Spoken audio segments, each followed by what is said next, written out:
अब हम पहुंच चुके हैं शेरगढ़ के किले के उस हिस्से में जहां पर हमें देखने को मिल रहा है एक महल नुमा आकृति का खंड, एक भाग जहां पर बड़े बड़े पत्थरों के साथ में शेर शाह सूरी के उस महल के अवशेषों को आज भी हम देख रहे हैं। और पूरा जो हिस्सा है वो जंगलों के बीच में फैला हुआ है। ये कैमूर की पहाड़ियों पर बना हुआ ये वाला जो किला है, जो पड़ता है आपके रोहतास में। कुछ लोगों के अनुसार ये वाली जो पहाड़ियां वो रोहतास में आती हैं।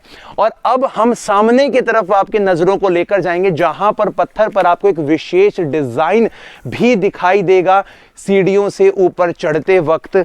और जब आप उस डिज़ाइन को देखेंगे तो आप ये साफ तौर पर अनुमानित हो सकते हैं कि ये जो डिज़ाइन है ये आपके हिंदू राजाओं के समय के प्रतीकों को ही रिप्रेजेंट कर रहा है। ऊपर वाले हिस्से में भी आप देखेंगे काफ़ी सारी इसकी जो चीज़ें हैं वो टूट चुकी है। और ये हिस्सा आज के समय में वन विभाग के अधीन आता है। यहाँ पर एक बहुत बड़ा गेट लगा रहता होगा, नीचे लकड़ी का जो लगाने का स्थान है वो भी बना हुआ है। ऊपर की तरफ गेट बंद करते समय जो पत्थर के बड़े बड़े चूल्हे हैं वो भी दिखाई दे रहे हैं। यहाँ पर ये रोशनी करने के लिए यदि आप देखेंगे तो ये आले भी बने हुए हैं, चारों तरफ टूट फूट है। और दोस्तों इस किले को जीत पाना सच में बहुत मुश्किल होगा, क्योंकि इतनी दुर्गम पहाड़ियों पे चढ़कर जब सेना यहाँ पर इसकी घेराबंदी करेगी तो किस हिस्से में जाएगी। और ये है यहाँ का वो शाही राजघराना जहाँ पर राज परिवार के सभी लोग रहते थे। और उन राज परिवारों के रहने के साथ में यहाँ पे रौनक भी हुआ करती थी। लेकिन आज पूरे के पूरा ऐसा टूट चुका है। इसकी दीवारों पर आप उन छाप को देखिए जो काफ़ी ज़्यादा अद्भुत हैं, कार्विंग के साथ में भरे हुए हैं। और जंगली हिस्से में पूरा बना हुआ ये वाला किला, पत्थरों को कितने सुंदर तरीके से यहाँ पे कार्व किया गया है। आप इससे पहचान सकते हैं कि इस किले की क्या शान शौकत रही होगी। इस पूरे डिज़ाइन को देखिए दोस्तों, और बस इमेजिन कीजिए कितने सैकड़ों वर्ष पहले ये किला कितना शानदार लगता होगा। पूरी छत रही होगी ऊपर की इसकी, शाही घराने के परिवार के लोग यहाँ पर रहते होंगे आनंद से, और उनके पास में सारी फैसिलिटीज़ अवेलेबल थी।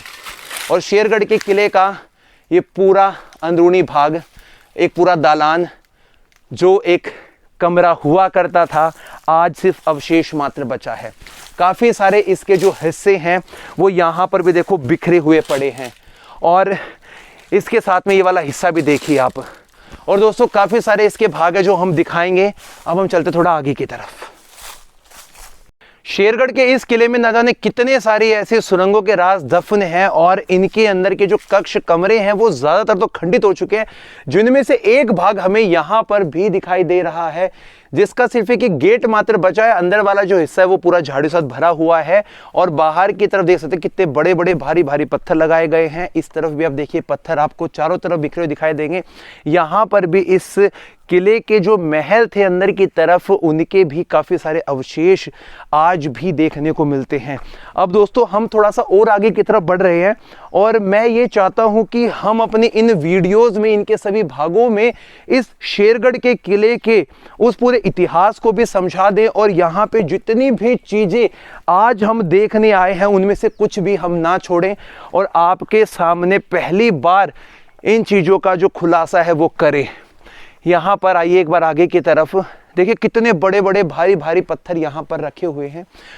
और दोस्तों शेर खां, जिसने 1539 के समय में हुमायूं को चौसा के युद्ध में पूरी टक्कर दी और हुमायूं को भारत के आधे हिस्से तक तो बाहर की तरफ कर दिया था, लेकिन 1540 के समय में जब हुमायूं कन्नौज के क्षेत्र में बैठा हुआ था तो शेर खां अपनी सेना के साथ में हुमायूं पे आक्रमण कर देता है। और कन्नौज का जो युद्ध था, जिसे हम बिलग्राम के युद्ध के नाम से जानते हैं, वहां पर हुमायूं को खदेड़ फेंकता है। और 1540 के अंदर हुमायूं मजबूर हो जाता है अपने बचे हुए सैनिकों के साथ में वापस भागने के लिए, क्योंकि जो ये वाला युद्ध था, यहाँ पर सासाराम के रहने वाले शेर खां को तो यहाँ की रणनीति मौसम के बारे में पता था, लेकिन हुमायूं उस क्षेत्र से ज़्यादा परिचित नहीं था। इसीलिए हुमायूं की सेना के बहुत सारे सैनिक गंगा की नदी के अंदर डूब गए थे, जिसकी वजह से हुमायूं को हार का सामना करना पड़ा और भारत के अंदर मुगल शासनकाल का जो दिया है वो 1540 में एक बार बुझ गया था और एक नए राजवंश की शुरुआत हुई जिसका नाम था सूरी वंश। इसके संस्थापक बने शेरशाह सूरी और हुमायूं को हराकर उन्होंने एक उपाधि धारण करी जिससे कहा जाता है शेर शाह। यानी कि बचपन का नाम फरीद खां, बाद में बने शेर खां और अब बन जाते हैं शेर शाह। और शेर शाह बनने के बाद में चौसा के युद्ध के बाद में जब उन्होंने हुमायूं को हरा दिया और दिल्ली और आगरा की गद्दी पर वो बैठ गए तो फाइनली उन्होंने अपने नाम के आगे सुल्तान की उपाधि धारण कर ली और शेर शाह सूरी के एक नए राजवंश की शुरुआत होती है जिसने दिल्ली की गद्दी पर अपना सिंहासन पक्का कर लिया और अपने उसी शासनकाल में बहुत सारी लड़ाइयाँ करके भारत के अनेक क्षेत्रों को अपने अधीन लाना शुरू किया। अब दोस्तों हम इसके इस कमरे को भी देख लेते हैं कि यहाँ पर हमें और क्या देखने को मिल रहा है।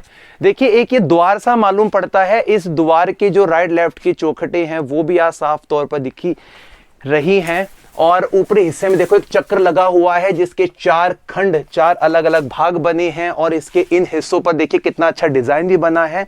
और ये जो डिजाइन है ये हमें एक उन राजाओं के प्रतीक के तौर पर दिखाई देता है जिन राजाओं का शेरशाह सूरी से पहले यहाँ पर शासन हुआ करता था और उन्हीं राजाओं की बदौलत इस वाले पूरे किले को बनाया गया था। इसके एग्जैक्ट तौर पर तारीख तो मालूमात नहीं होती है लेकिन इसके इतिहास में ये बात ज़रूर पता लगती है कि जब यहाँ पर शेरशाह सूरी आया, उसने रोहतास के हिस्से को अपने अधीन में लिया तो उस समय ये जो पूरा हिस्सा है ये खरवार के राजा गणपति के पास हुआ करता था और वो शेर शाह सूरी के अच्छे मित्र थे।